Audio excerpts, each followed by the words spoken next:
Hi guys, welcome back to my YouTube channel. So for today's video, I'm gonna show you how ano daw. So kakatapos ko lang pala mag-review.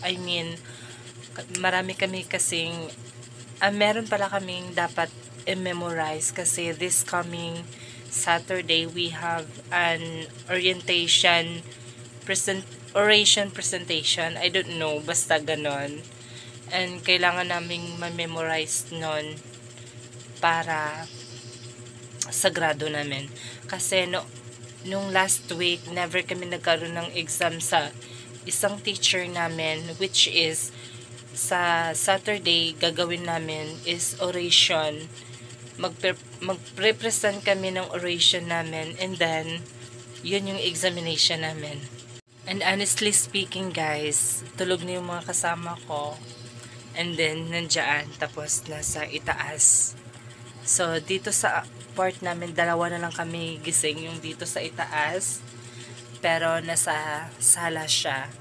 And then, I'm gonna show you my oration piece. Ito siya pala.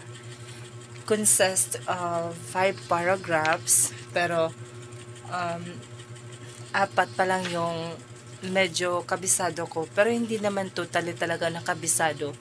At least may hands ako dito. Ayan.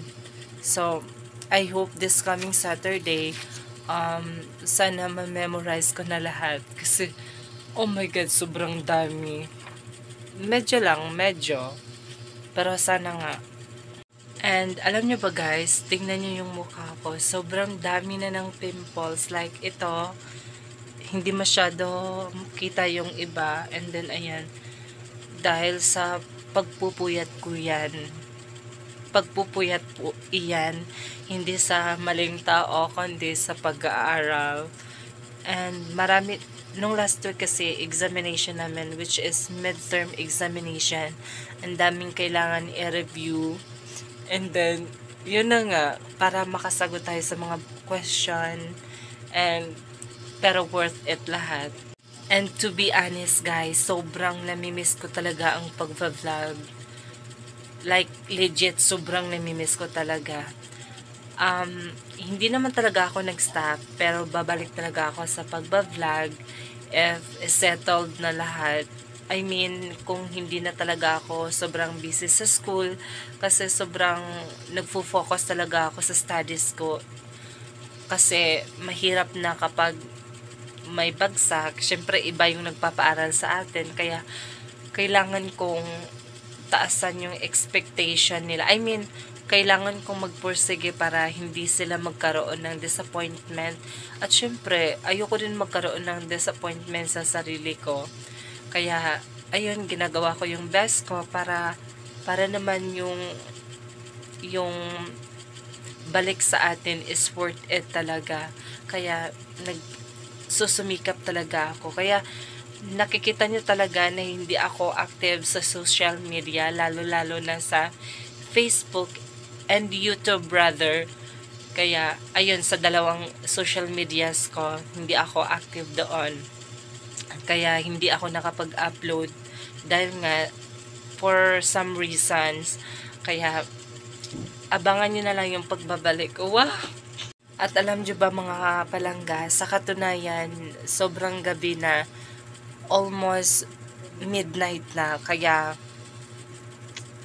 hindi ko alam kung bakit gising pa talaga ako. Kasi siguro, sa oration piece ko na pinaghandaan ko, mahirap na.